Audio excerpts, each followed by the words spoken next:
Hey friends, and welcome back. If you're new here, my name is Morgan and we are in Wyoming, and today we are getting started on our garden. I am so excited. Gardening season is like the one thing that I just absolutely love. I think about it in the winter. I'm excited for it in the winter. I absolutely love it during the summer, and I am just so passionate about it and absolutely love growing as much food as we can so that I can feed Sam and I with the best quality food possible in the winter. And let's just be honest, eating food like a salad straight out of the garden during the summer, is there anything better? I really don't think so. So today we are going to get our seeds started.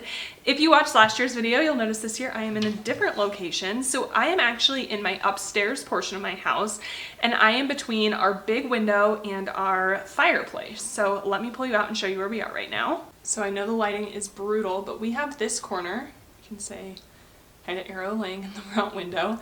We have this corner of the house, and it's actually perfect because we get a lot of natural sunlight and it's really warm because it's right next to the fireplace.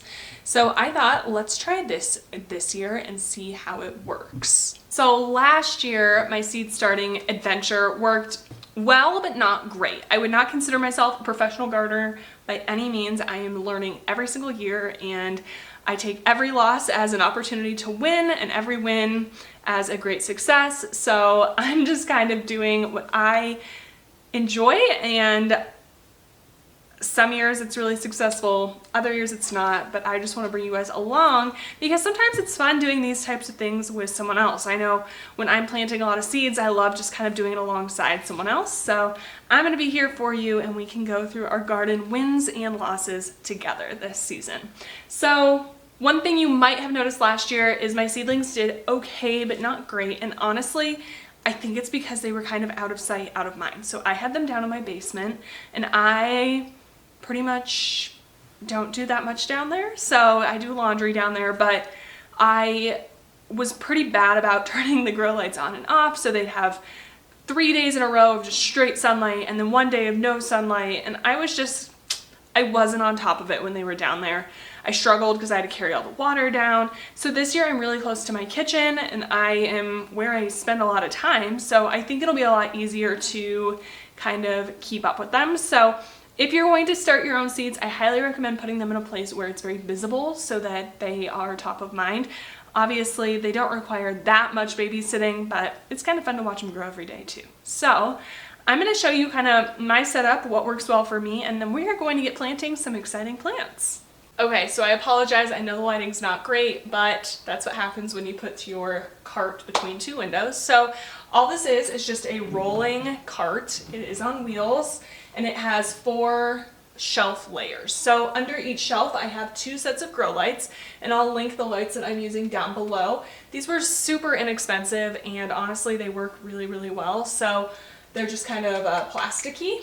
So they're not glass, they're just plastic, so they're pretty forgiving and they work really well. So all I do is I have a heat mat up here. So when you're germinating your seeds, they don't need grow lights by any means.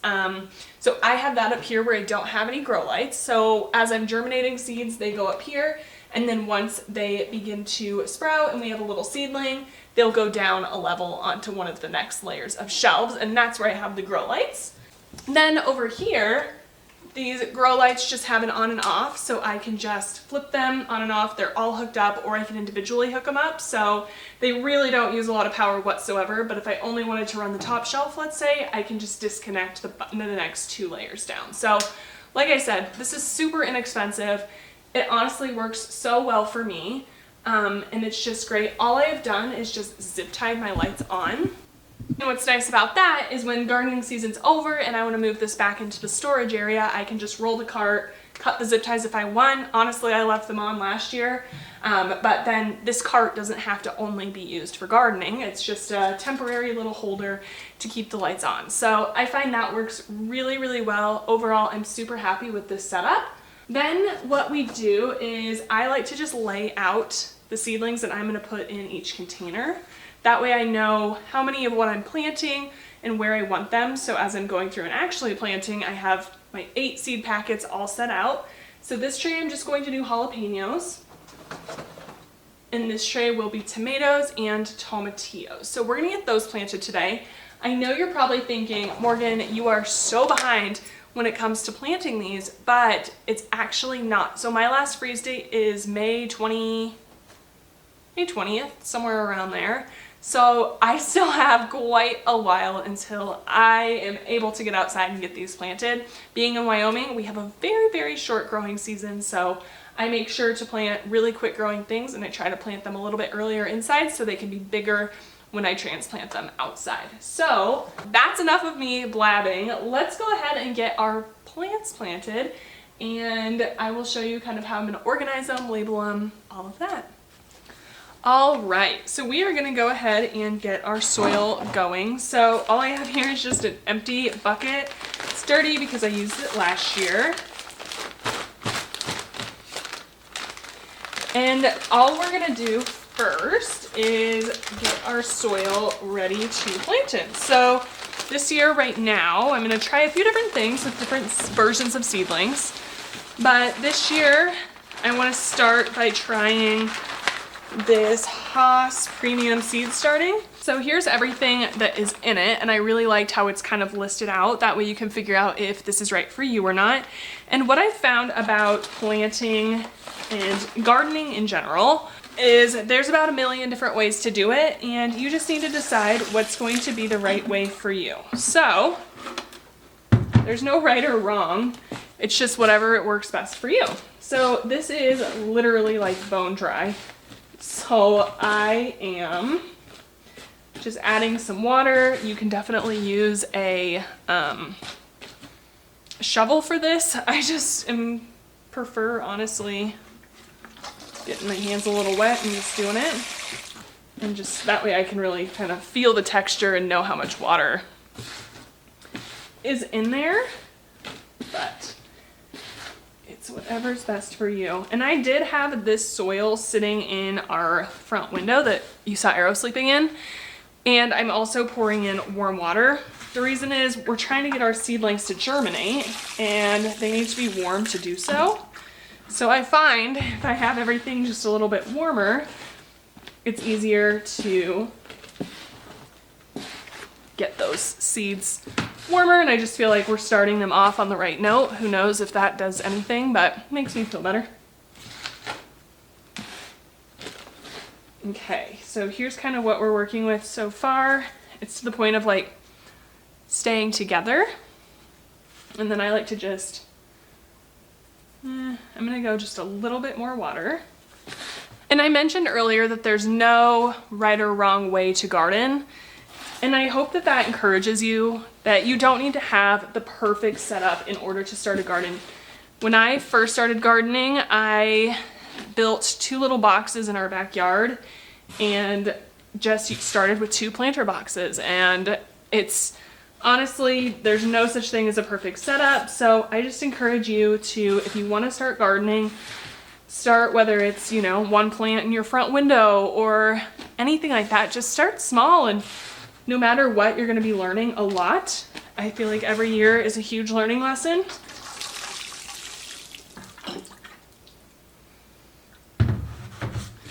So if having a big garden one day is a dream of yours, why not start this year and just start learning? And start with trial and error and just start learning. I think it's better.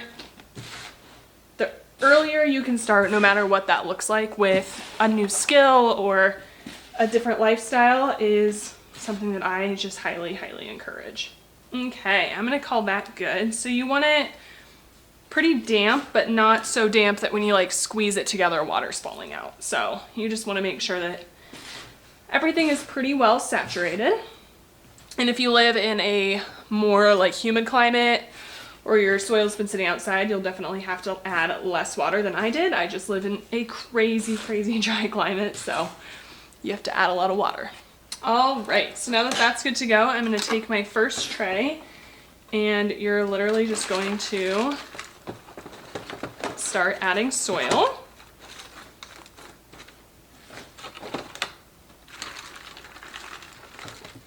And it's easier if you do this in a place where you don't care if it gets muddy, but I'm in my living room, so luckily we know how to clean up. And it's easier also if you have a bigger box, so you can just set it in and put it on top. But again, I don't have that, so we're making the best with what we have. And you don't want these to be super compact, but you just want to make sure there's enough soil in each of them, and you'll find as you water them, the soil will kind of compact more. So I like to get the soil just a little bit compacted. That way I know there's enough per cell. All right, there's our first one. I'm gonna get the second one filled and then we'll start planting. All right, so we have our seed trays, and I'll probably do more than this, but this is where I'm gonna start. So like I said, I'm gonna do tomatoes in one tray, peppers in the other, but I am doing a good amount of variety when it comes to the tomatoes, just between aromas and then slicing. So I like to make sure I know what I'm doing, and that way I can also see what works better. So you can see here I have my MI Gardener, and I did end up going with a few territorials as well, just because I know I love these from last year. They worked really, really well. So I went with a few tried and true. So all I'm going to do, and you need to make sure you're keeping your seed packets away from anything that's wet, is I'm just going to make little sticks so I know what's what. So I'm gonna write MI.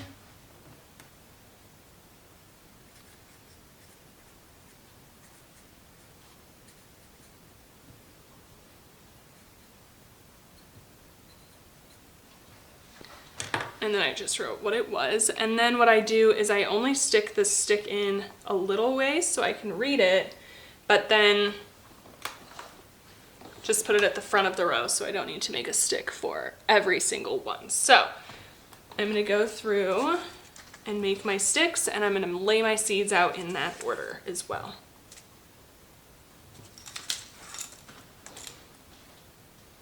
Okay, perfect. So I have my sticks laid out and I have these in the order. I do split a few rows. So for example, tomatillos, I have two different varieties, here and here, and I just want 5 plants in total that I'm gonna try. I honestly have never had a tomatillo. I have no idea if I like it, so I wanna start a little bit less. So the way I do that is I just write on the stick, MI Gardener is in rows 1 through 3, Territorial is in rows 4 and 5, and then on the back I have tomatillo written there. Then I just go through with my Sharpie and poke a little hole. You can read on the back, so this is what I love. MI Gardener's really, really good, and so is Territorial with their packaging. You know what you're getting, and it tells you everything you need to know. So, for example, tomatillo, plant 4 to 6 weeks before transplant date, and then it'll tell you 1/4 of an inch deep. This tomato is about 1/8 of an inch deep, so I think actually I got a little crazy with how deep these holes are. So let's fill those in and fix that. Okay, so this first one, I need it to go 1/8 of an inch deep. And then I just go through with a pen and make a hole. It's about 1/8 of an inch deep. Perfect, then I'm just going to start with my Rose de Bernay, maybe? And this is known as a sandwich tomato, so I think this will be really good with like BLTs and that kind of thing. And then the seeds are very, very small, so you can plant 1 or 2 per hole. It's totally up to you. I like to do 2 just because the seeds are so darn cheap. I would rather help ensure that we're getting good germination. Perfect. We'll put what we didn't use back. And then I cover that up. And then for now, I'm just gonna stick the stick in so I know that one's done, and I'm putting the seed packet off to the side. Next, we're gonna do the Jersey Devil. This is a Roma type tomato. So Romas are really what you wanna use if you're gonna make like pasta sauces, ketchups, any types of sauces, because they are a lot more like dense, a lot less watery, or a lot less water content. So you wanna use something like a Roma if that's what your plan is. So that's what's really good about gardening, is you do want to kind of plan it out and figure out what you want. What is the purpose of your garden? Are you going to want to eat it right away? Are you going to want to preserve some of it? And that'll help you decide what you need to plant. My answer is all of the above. So I plant some things that are perfect for us to eat right away, And then I plant some things that are better for storage. Perfect. Jersey Devil. Done. Next, I think I got this for free last year. I don't honestly know what this is. It's Aroma Variety. And I am curious, what is your like go-to? Oh, I'm getting ahead of myself here. What's your go-to types of plants you like to plant? I know zucchini, cucumbers, those are a big one, but do you have a certain variety that you enjoy more? Same with tomatoes. I feel like sometimes it can be overwhelming because there's so many varieties. So I would love if you put down in the comments what some of your favorites are, and that will definitely help everyone when deciding. All right, next is firework. This is a super juicy early tomato, and what I was excited about these is it was 75 days to maturity. So that's definitely something, and that'll be on the website, that you want to look at.